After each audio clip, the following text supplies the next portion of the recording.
नमस्कार दोस्तों, मैं हूं आशीष और आप लोग देख रहे हैं मेडिलाइफ यूट्यूब चैनल। आज की वीडियो में हम लोग बात करेंगे विटामिन ई कैप्सूल के बारे में। विटामिन ई ज़्यादातर कैप्सूल फॉर्म में, इसके साथ साथ क्रीम फॉर्म में, इसके अलावा आपको हेयर ऑयल फॉर्म में भी मार्केट में मिलती है। लेकिन आज की वीडियो में हम लोग विटामिन ई कैप्सूल के बारे में बात करेंगे।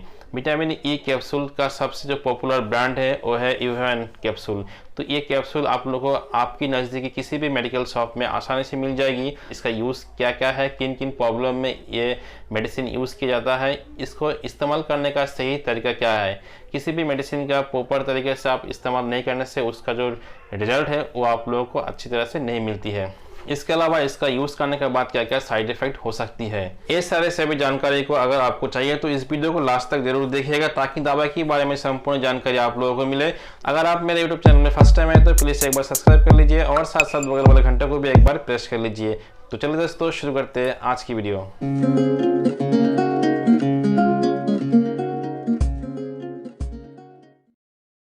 सबसे पहले बात कर लेते हैं हम लोगों के शरीर में विटामिन ई की कमी क्यों होती है। ज़्यादातर दोस्तों हम लोग हरे सब्जी का कम खाने से या फल, इसके अलावा दोस्तों बादाम कम खाने से हम लोगों के शरीर में विटामिन ई की कमी दिखाई देती है। इसके अलावा अगर आपकी शरीर में विटामिन ई को एब्जॉर्ब करने का क्षमता नहीं है या आपको डाइजेस्टिव सिस्टम में जो सही प्रॉपर तरीके से विटामिन ई को डाइजेस्ट नहीं कर पा रहा है, उस दौरान हम लोग के शरीर में विटामिन ई की कमी दिखाई देती है। इसलिए हरे सब्जी को ज़्यादा खाना चाहिए। उसके लिए दोस्तों आपको शरीर में विटामिन ई की कमी कभी भी नहीं होगी। तो आइए आप जान लेते हैं विटामिन ई किन किन बीमारियों में ज़्यादा इस्तेमाल होती है। लेकिन उससे पहले एक बार बात कर लेते हैं, जो विटामिन ई दो तरीक़ों से यूज़ होती है। एक है टॉपिकल यूज़ और दूसरी है सिस्टमेटिकल यूज़। टॉपिकल यूज़ वो होती है जो हमारी स्किन की बाहरी लेयर है उसमें दोस्तों डायरेक्ट इसके यूज़ करने को बोलता है टॉपिकल यूज़, और सिस्टमेटिकल यूज़ ये होती है जो हम लोग पानी के साथ उसको निकाल लेते हैं। तो इस तरह से दोस्तों विटामिन ई कैप्सूल का यूज़ होती है। सबसे पहले जान लेते हैं जो टॉपिकल यूज़ है वो क्या क्या है। ज़्यादातर स्किन को गोरा करने के लिए या स्किन को शाइनिंग करने के लिए इसी विटामिन ई कैप्सूल का इस्तेमाल होती है। ज़्यादातर फेस में इसका यूज होती है, इसके साथ साथ हाथ में, पैरों में। और इसके अलावा स्किन में कोई स्पॉट है तो या कोई दोस्तों निशान है तो उसको, आपकी स्किन ड्राइनेस है या आपकी स्किन में दोस्तों थोड़ा शुष्कपन है तो उसको भी ठीक करने के लिए इसी विटामिन ई का इस्तेमाल होती है। बालों में जो समस्या होती है, जैसे कि दोस्तों आपकी बाल गिरने का समस्या, इसके अलावा आपको बाल जो टूट जाता है बीच बीच से या आपकी बाल पतला है, तो ये सारे समस्याओं को ठीक करने के लिए इसी विटामिन ई कैप्सूल को टॉपिकल यूज किया जाता है। आपकी जो नया बाल उगने के लिए भी इस विटामिन ई कैप्सूल का इस्तेमाल की जाती है। अगर आपके शरीर में पुराना कोई घाव है तो बहुत सारा दवाई आप इस्तेमाल कर चुके हैं लेकिन उस घाव को आप ठीक नहीं कर पाए, उस दौरान इसका टॉपिकल यूज़ करने से या घाव पे डायरेक्ट इस विटामिन ई कैप्सूल का यूज़ करने से तो आपका घाव जल्द से जल्द ठीक हो जाती है। इसके अलावा उसी घाव का जो निशान है वो निशान को भी दोस्तों ठीक कर देती है। ये हो गया विटामिन ई कैप्सूल का टॉपिकल यूज़। अब बात कर लेते हैं सिस्टमेटिकल यूज़ क्या क्या है।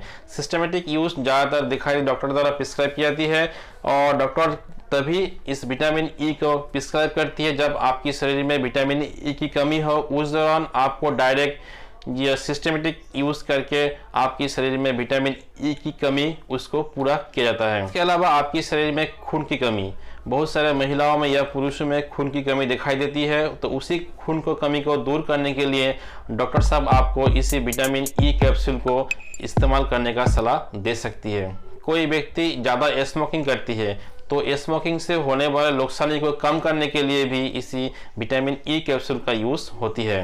ये विटामिन ई कैप्सूल छोटे बच्चे, बड़े या बुजुर्ग आदमी सब कोई इसका इस्तेमाल कर सकते हैं।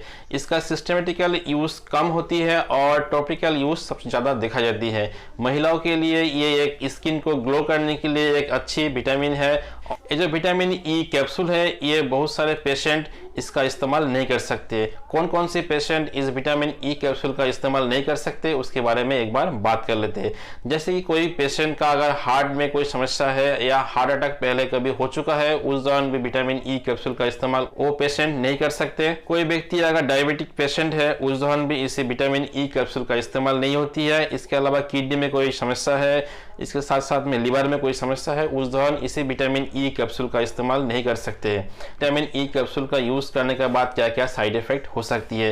ज्यादातर ये तो विटामिन का कैप्सूल है, इसको इस्तेमाल करने से साइड इफेक्ट ना ही बराबर है, फिर भी अगर आपके शरीर में इसको सिस्टमेटिकली यूज करने से कुछ समस्या हो सकती है, जैसे कि आपके शरीर में रेडनेस बन जाना, इसके अलावा आपको उल्टी का समस्या हो सकती है या आपका पेट में हल्का सा दर्द महसूस हो सकती है। तो इस दौरान से अनचाहे कोई भी साइड इफेक्ट आपके अंदर में दिखाई जाए, तुरंत ही इस मेडिसिन का इस्तेमाल करना बंद कर दीजिएगा और डॉक्टर के पास एक बार जरूर जाइएगा।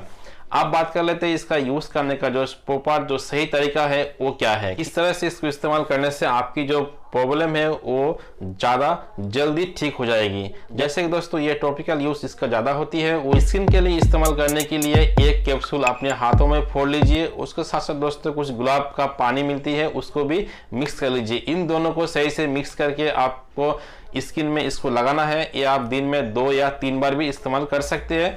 7 दिन तक इस्तेमाल करने से इसका रिजल्ट आपको मिल जाएगी। इसके अलावा अगर आप इसको बालों में इस्तेमाल करना चाहते हैं, उस दौरान आप 2 कैप्सूल एक साथ ले लीजिए। उसके साथ साथ आप जो भी हेयर ऑयल इस्तेमाल करते हैं उसको भी मिला के आपकी बालों की जड़ों में इसको बढ़िया से लगाना पड़ेगा और थोड़ा टाइम लेके इसको लगाइएगा और आप 10 से 15 दिन इस्तेमाल करने से ही आपका जो हेयर में जो प्रॉब्लम था वो उससे आपको थोड़ा थोड़ा करके आराम मिल जाएगी। आई होप दोस्तों आपको विटामिन ई कैप्सूल के बारे में संपूर्ण जानकारी मिल गई। तो अगर आपको इस जानकारी को अच्छी लगी तो प्लीज़ इस वीडियो को लाइक एंड शेयर करना मत भूलिएगा। Thank you watching this video.